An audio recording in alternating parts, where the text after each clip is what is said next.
Now, at a time when the global economy is on shaky ground, India is on track to become the third largest economy. The credit rating agency S&P Global in its recent report has said that driven by a robust projected annual growth rate of 6.7%, India is poised to become the third largest economy in the world by 2030-31. Other global bodies are also giving a thumbs up to India's strong growth trajectory. Here's a detailed report. In the post-pandemic world, India has emerged as the fastest-growing large economy. This has caught global attention. The S&P report highlighted that reforms are key to sustaining this momentum. India is set to become the third largest economy, driven by a projected annual growth rate of 6.7% this fiscal. This would make India the third largest economy in the world, raising its share in global GDP from 3.6 to 4.5% and lifting its per capita income to the upper middle income group. Nominal GDP is expected to double to over 7 trillion US dollars by fiscal year 2030-31. India is also set to transition to the upper middle income category by fiscal year 2030-31 if forecast annual growth of 6.7% is realized. In the fiscal year 2024, growth surprised on the upside at 8.2%, exceeding the government's earlier estimate of 7.3%. The report also says the continuation of structural reforms to facilitate business transactions and improve the logistics sector will support private sector investment, making growth less dependent on public capital expenditure.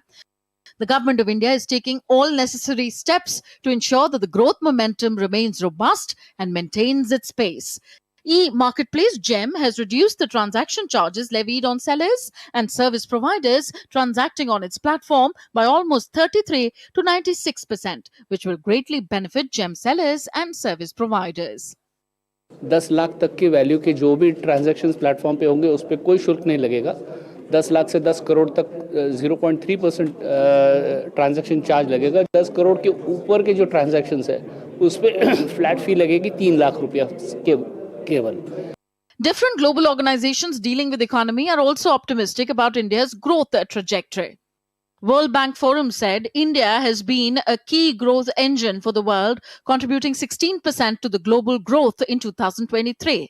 The country's growth rate of 7.2% in the fiscal year 2022-23 was the second highest among the G20 countries and almost twice the average for emerging market economies that year. In July 2024, the International Monetary Fund raised India's growth projections for the year from 6.8 to 7%, reinforcing the country's status as the fastest growing economy among emerging markets and developing economies. And in a statement, the US-India Partnership Forum head John Chambers said that the Indian economy will probably be 90 to 100% larger than China by the end of the century. He said that PM Modi's third term will set the framework for growth of innovation in the country. Bureau Report, DD India.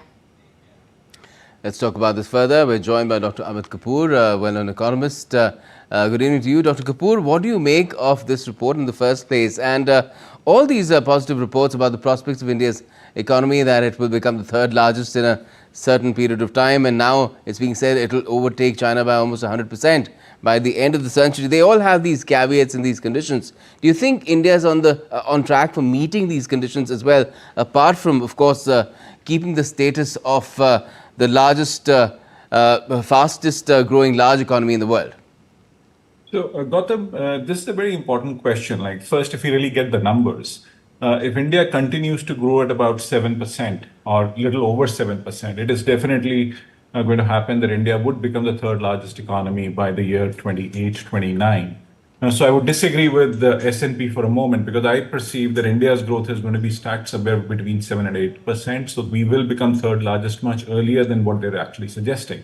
Having said that, it is only when we become the third largest economy, we will also be touching the middle income group of countries. And that is where the biggest danger for economies lies, because that is when you can get stuck into a middle income trap. And government is very well aware of that. And what they are really trying to do at this point in time is that they are really focusing on infrastructure. If you really look at it, the kind of investment that India is doing on infrastructure is absolutely tremendous, especially the road network, how the aviation network has actually got built over a period of time. So they are focusing on 3 or 4 set of things. It is all about free movement or easy movement of land, that is resources, labor, which already does happen. Capital has become a lot easier over the last 20-year period. And then, of course, data and the capacity building that has actually happened on data. And data has actually got used very, very tremendously.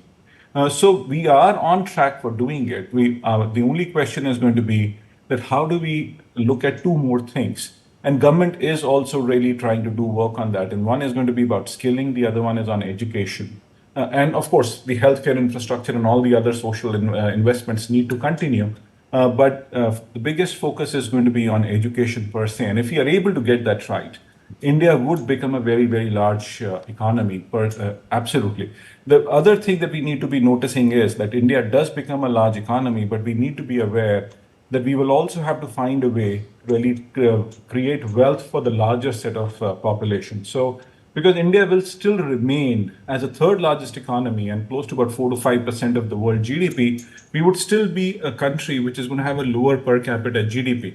Because if you really look at the larger economies per se, if you really talk about, they are into multiples of thousands, so $30,000 to $40,000, we are still going to be much smaller. So we will have to find a way to really make sure that the growth really gets to the larger set of people. It already is happening, but that trickle-down effect takes time. So we will also have to be a little patient in terms of how do we really see that happening.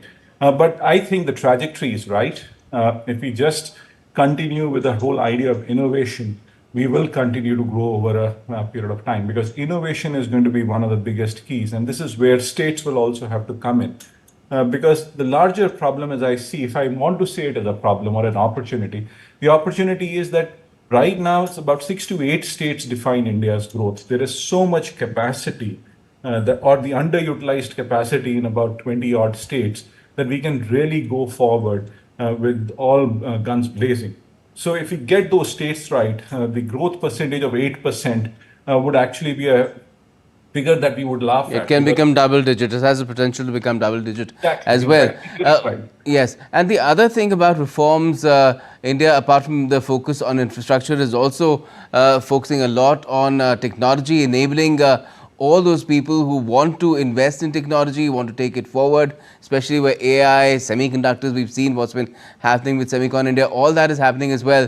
Another challenge, of course, is sustainability. Do you think these are paths that India has really charted out for itself to ensure that it gets to not just the fact that we would be the third largest economy within this decade, but also a developed nation which has its own parameters by 2047, like Prime Minister Modi is pursuing along with his government?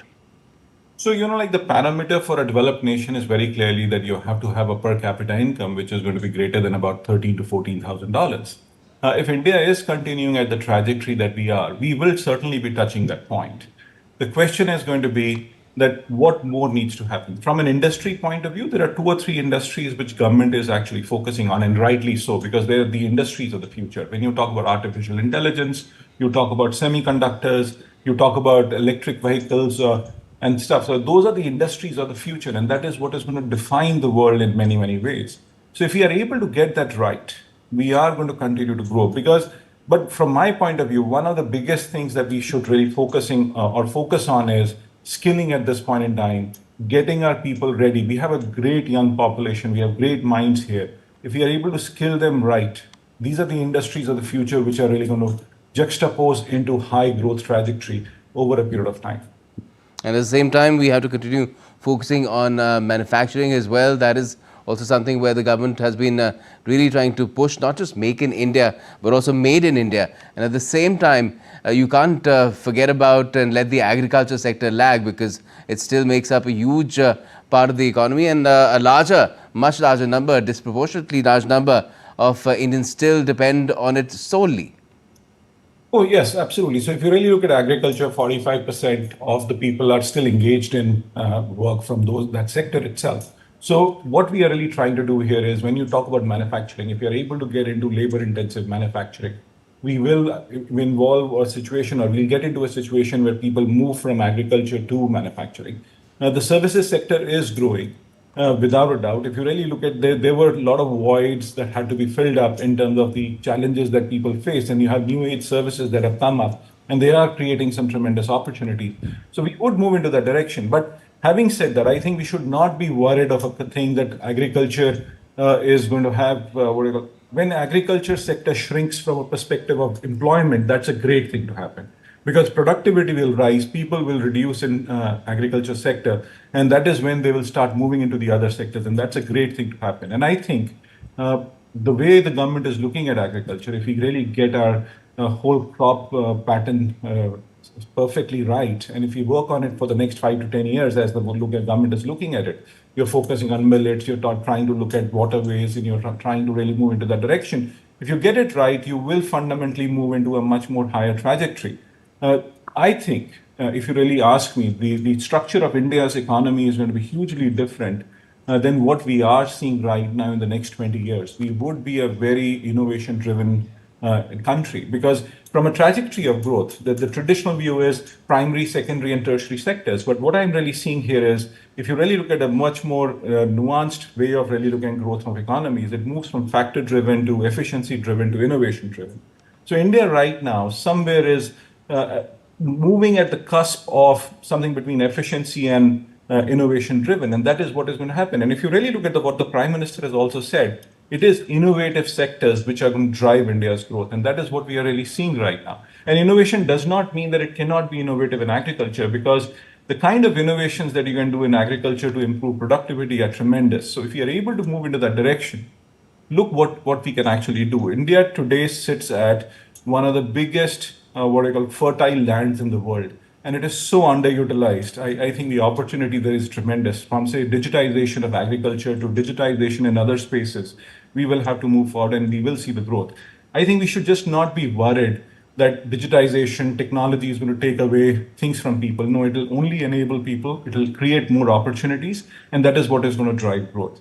Yes, certainly. I mean, without embracing it, there is no option really. Because if you don't embrace it, then you'll probably be left behind, and that is something that nobody would really want. Thanks a lot for joining us and talking about it, Dr. Kapoor. Pleasure.